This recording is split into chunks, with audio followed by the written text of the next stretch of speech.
베드로가 고넬료의 친척과 가까운 친구들에게 선포한 말씀이 이렇게 딱 기록되어 있습니다. 베드로가 입을 열어서 말했습니다. 내가 참으로 하나님은 사람의 외모를 보지 아니하시고 각 나라 중 하나님을 경외하며 의를 행하는 사람은 다 받으시는 줄을 깨달았다라고 그렇게 전하고 있습니다. 증언하고 있습니다. 그런데 이 중요한 말을 베드로가 했을 때 그 앞에다가 베드로가 입을 열어 말했다. 이것을 기록하고 있습니다. 그냥 베드로가 이렇게 설교했다, 베드로가 말했다라고 하지 아니하고 입을 열어서 말했다 이렇게 기록을 합니다. 입을 열어서 말했다라고 하는 것은 특별하게 아주 중요한 말, 반드시 해야 할 말, 사람을 살리는 말, 생명으로 은혜로 고넬료와 그의 온 집안을 구원하시는 하나님의 마음을, 복음의 말씀을, 능력의 말씀을 전한 것이죠. 마태복음 5장에 보면 예수님께서 산상보훈을 가르치실 때 예수께서 입을 열어 가르쳐 이르시되 이렇게 기록을 하고 있습니다. 다시 말하면 입을 열었다라고 하는 말은 하나님께서 입을 열어주셨다라는 뜻입니다. 그냥 사람이 말을 하고 싶다고 해서 하는 게 아니라는 거죠. 우리가 쉽지 않습니까? 복음이야 하나님의 뜻이고 하나님의 계획이니까 아무 데서나 사람이 마음만 먹으면 열 수 있다? 천만의 말씀이죠. 우리가 이 땅에 살면서 복음의 말씀을 전한다, 구원의 말씀을 전한다라고 하는 것이 그냥 아무 때나 내키는 대로 어느 때건 할 수 있다라고 착각하는 것, 이것은 위험한 생각입니다. 못합니다. 사람들이 아무리 친한 친구에게도 아무리 좋은 관계 속에서 좋은 분위기 속에서 그렇게 쉽게 나오는 게 아닙니다. 그렇기 때문에 하나님께서 입을 열어서 가르칠 수 있도록, 증언할 수 있도록, 전할 수 있도록 해주시는 것은 은혜입니다. 그렇기 때문에 사도 바울은 에베소 교회 성도들에게 이렇게 기도해달라고, 자기를 위해서 기도해달라고 편지를 쓴 것이 있습니다. 에베소서 6장 19절에 보면 나를 위해서 기도해달라. 뭐라고요? 나에게 말씀을 주사 입을 열어 복음의 비밀을 담대히 알리게 해달라. 바울이 말 잘하는 사람이었습니다. 이 복음의 말씀에 대한 열정으로 가득했던 사람입니다. 탁월했죠. 말 쪽에서는 그와 견줄 사람이 없을 만큼 당대의 최고의 학문, 최고의 수사법 다 습득했던, 한마디로 말한다면 말 빼고는 다른 것이 따라갈 수 없을 만큼 그 말로는 그보다 능한 사람이 없었습니다. 그렇게 온전하게 말쟁이였는데, 말로는 천국과 지옥을 왔다 갔다 할 수 있을 만큼 능한 사람이었는데, 그가 기도해달라 그랬습니다. 내게 하나님께서 말씀을 주셔서 입을 열어서 복음의 비밀을 담대히 알리게 해달라고 하나님께 구하라고. 저도 우리 귀한 믿음의 식구들에게 늘 원합니다. 하나님의 말씀을 잘 제대로 바르게 온전하게 깨닫게 해주시고 전하게 해달라고 그렇게 기도해 주시기를 주님의 이름으로 부탁합니다. 주의 종이 무엇을 가지고 사람들 앞에 서겠습니까? 무엇이겠습니까? 그냥 사랑입니까? 정성입니까? 수발입니까? 아닙니다. 정말 하나님의 이 시대에 복음의 말씀을 담대히 증언할 수 있도록 하나님께서 저에게 말씀을 주셔야 은혜를 받고 주의 백성들이 그 말씀으로 생명을 얻고 구원을 얻고 새 힘을 얻어서 앞으로 나아갈 수 있는 것 아니겠습니까? 그냥 관계로 가겠습니까? 그냥 좋은 목사님으로 가겠습니까? 진짜 원해야 되는 것은 마른 막대기를 세우더라도 하나님께서 나에게 말씀을 주실 거다라고 하는 신뢰가 가는 목회자여야 되죠. 저 말씀은 분명히 오늘 나에게 주신 말씀이다라고 하는 그런 감격이 있어야죠. 해서 이 기도 제목은 모든 복음의 말씀을 증거하는 사자들에게, 종들에게 반드시 있어야 할 기도입니다. 본인도 기도해야 되고 주변에서 기억하는 모든 사람들이 자기 교회의 목사님, 자기 교회의 목사로 세운 사람들을 위해서 그 교회의 성도들이 반드시 기도해야 되는 거죠. 우리가 남의 교회 목사님까지 기도할 것은 아닙니다. 그렇기 때문에 이것은 귀한 것입니다. 자기를 위한 것입니다. 자기를 위한 거죠. 말씀을 선포되는데 전혀 안 들린다. 맨날 졸리기만 하다. 따분하다.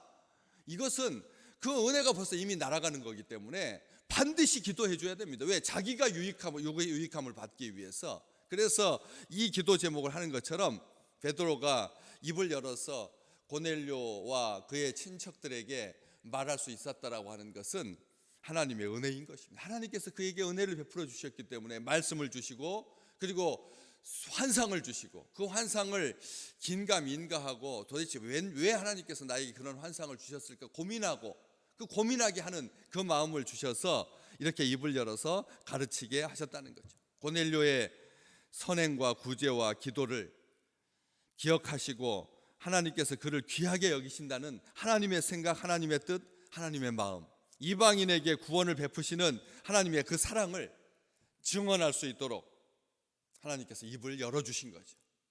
이것은 역사의 분수령이 되었습니다. 역사의 이정표가 되었습니다. 역사적인 출발점이 되었습니다. 이방인에게 복음이 선포되는 가장 소중한 순간을, 이 극적인 순간을 누가는 놓치지 아니하고 고스란히 담아서 우리에게 전달해 주고 있는 것이죠. 베드로가 입을 열어서 말했습니다. 내가 참으로 하나님은 사람의 외모를 보지 아니하시고 각 나라 중 하나님을 경외하며 의를 행하는 사람은 다 받으신다라고 하는 것을 깨달았도다. 이 말을 선포하고 있습니다. 다시 말하면 베드로는 자기가 깨달은 것을 말하고 있습니다. 자기가 깨달은 것, 자기가 알게 된 것, 말씀을 주셔서 성령께서 깨닫게 해주십니다. 말씀을 주시되 성령께서 깨닫게 해주시고 알게 해주시고 기억나게 해주시고, 저 말이 바로 그런 의미 때문에 우리 주님께서 하신 거구나. 이 성전을 헐어라. 이 화려한 예루살렘 성전을 무너뜨려 버려라. 내가 사흘 만에 일으킬 거다. 제자들은 몰랐습니다. 전혀 몰랐죠. 어떻게 46년 동안 짓고 있는 저 성전을 어떻게 허물 수 있으며 그것을 사흘 동안에 어떻게 짓는, 말도 안 되는 소리인데 우리 주님께서 괜히 업돼가지고 흥분해서 저렇게 말씀하시는 거다. 이렇게 생각했습니다.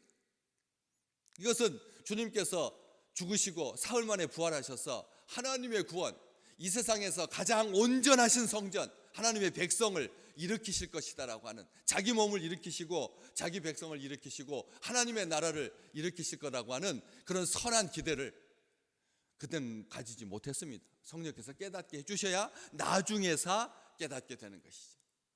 베드로는 말합니다. 내가 깨달았다고. 하나님의 사랑을 남이 알려줘서가 아니라 내가 현실을 파악하고 분석하고 연구해서 그래서 깨닫게 된 것이 아니라는 겁니다. 이 세상에 다른 것들은 오래도록 연구하고 분석해서 깨닫게 되지요. 그렇습니다. 세상적인 이치들은 그렇게 정보를 수집하고 지식적으로 그래서 깨닫게 되고 삶의 지혜를 습득하게 되지요. 팁을 깨닫게 알게 되는 것이죠. 참 중요한 겁니다. 인생의 경륜을 따라서 자기가 경험해가지고 그런 삶의 지혜들을 깨닫게 되고 경영 기법을 개발하게 되고 웰빙, 웰다잉에 대해서 사람들이 생각하게 되고 주식 시세를 보고 전망하게 되고, 이것은 하나님께서 주시는 놀라운 지혜입니다. 분석하고 명쾌하게 그렇게 나아갈 수 있도록 경영 지표를 세우고 주식을 확인하고 또 어떻게 살아갈지 깨닫는 것은 하나님께서 주신 좋은 지혜입니다. 그러나 베드로는 그런 처세술을 말하는 게 아닙니다. 베드로가 그렇게 성공의 법칙을 말하지 않습니다. 성공하기 위한 7가지 습관이 뭐다 이렇게 말하고 있지 않습니다. 하나님이 어떠신 분이다라고 하는 것을 깨닫게 해주셨다는 거죠. 하나님이 어떠신 분이다. 하나님은 유대인들만 사랑하시고 하나님은 이스라엘 백성들만 축복하시고 하나님은 자기의 마음에 드는 사람들만 편애하신다. 이런 하나님이라고 한다면 베드로는 잘못 깨달은 것이죠. 정확하게 깨닫고 있는 것입니다. 어떻게, 하나님은 어떤 분이십니까? 오늘 이렇게 말하고 있습니다. 하나님은 사람의 외모를 보지 않으신다. 사람의 외모를 보지 않으신다.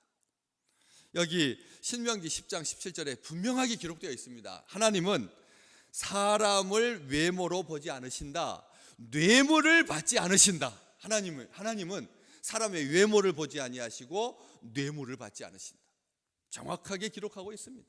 이 말씀처럼 하나님의 마음은 어떤지, 하나님의 성품은 어떤지, 하나님은 지금 어떤 생각을 가지고 지금 우리 하나님은 이 세상을 바라보시면서 어떤 생각을 갖고 계실까요? 전쟁이 그치고 평화가 찾아오고 하나님을 떠났던 자녀들이 돌아오고 이방인들에게 구원의 복음이 선포되고, 이걸 지금 이게 하나님의 계획이고 하나님의 마음 아니겠습니까? 시간이 많이 남았으니 여유 있게 유유자적하면서 그렇게 살아라, 이게 하나님의 뜻이겠습니까? 우리가 이 하나님의 마음 기억할 필요, 오늘 우리가 다시 한번 이 말씀을 통해서 깨닫는 것 있습니다. 하나님은 외모를 보지 않으신다. 외모를 보지 않으신다. 외양을 보지 않으신다. 가식과 위선에 속아 넘어가지 않으신다. 하나님은 외모를 보지 않으신다. 하나님은 조작에 마음을 빼앗기지 않으신다. 하나님은 거짓에, 누룩에, 형식적인 그런 마음에, 조건에, 스펙에, 눈에 보이는 것에, 출신과 학력과 배경에, 빈부에, 서열에 우리 하나님께서 마음을 두지 않으신다. 한 번도 우리 하나님은 우리 인생에게서 그것을 요구하신 적이 없습니다. 부하건 가난하건, 많이 배웠건 못 배웠건, 건강하건 병들었건 아무런 상관이 없습니다.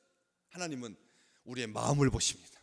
오늘 우리 마음 어떠십니까? 우리의 마음에 그 죄악으로 가득 차가지고 더럽혀지고 엉켜있고 분내고 화내고 쪼그라들어 있고 분열되어 있고 갈라져 있고 갈등 가운데 온 지구촌이 다 지금 화약고입니다. 다 화약고입니다. 빌미만 있으면 어떻게라도 죽이겠다고 합니다.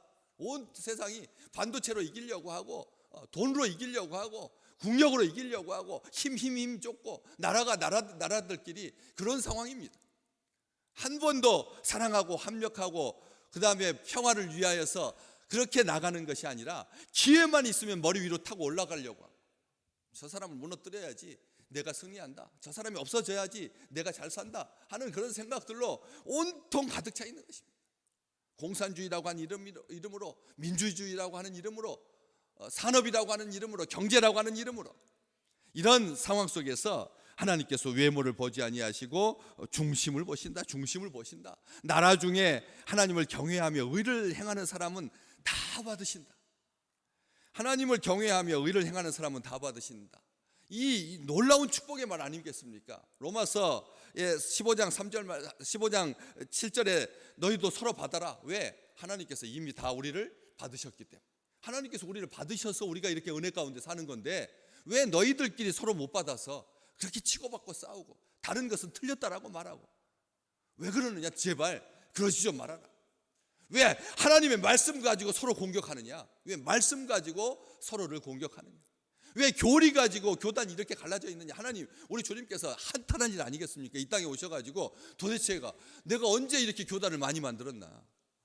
침례교는 뭐고, 감리교는 뭐고, 성결교는 뭐고, 장로교는 뭐고, 합동측은 뭐고, 통합측은 뭐냐? 뭐 개혁이 뭐고? 하나님께서 화내실 겁니다. 교리 가지고 싸우는 거예요. 교리 가지고 자기 교단의 생각 갈라가지고 그렇게 끊임없이 교단 만들어가지고 합종 연행을 자행하고, 이러한 것들, 마가복음 12장 14절에 보면 바리새인과 헤롯 당이 예수 그리스도를 시험합니다. 아주 불순한 의도를 가지고 시험하죠. 그렇지만 그렇게 시험하면서 가이사에게 바치는 것이 좋습니까? 하나님에게 바쳐야 합니까? 돈 가지고 세금을 가이사에게 바쳐야 할까요? 하나님에게 바쳐야 할까요? 세금 바친 거 빼돌려 가지고 하나님께 드리면 좋잖아요. 국세로 바치고 세금으로 어차피 그 세금은 로마의 지갑으로 들어갈 텐데, 로마가 배부르는 데 사용할 텐데, 이거 착복해 가지고 빼돌려 가지고 탈루해서 그래서 하나님의 집에다 드리면 되잖아요. 그렇지 않겠습니까? 이거 얼마나 합리적이고 얼마나 놀라운 생각입니까? 또 그래서 우리가 세금을 바칠까요, 말까요? 이런 시험을 하려고 예수님께 질문을 하죠. 그런데 거기에 보시면 그들이 의도는 불순했지만 예수님에 대해서 한 말이 나옵니다. 마가복음 12장에 보면 당신은 참되시고 아무도 꺼리는 일이 없으시니 이는 사람을 외모로 보지 않고 오직 진리로서 하나님의 도를 가르치심이니이다. 아멘. 우리 주님이 그 적대 세력, 적개심을 가지고 예수님을 무너뜨리려고 했던 바리새인과 헤롯의 사람들, 헤롯 땅 사람들이 예수님에 대해서 평가한 것입니다.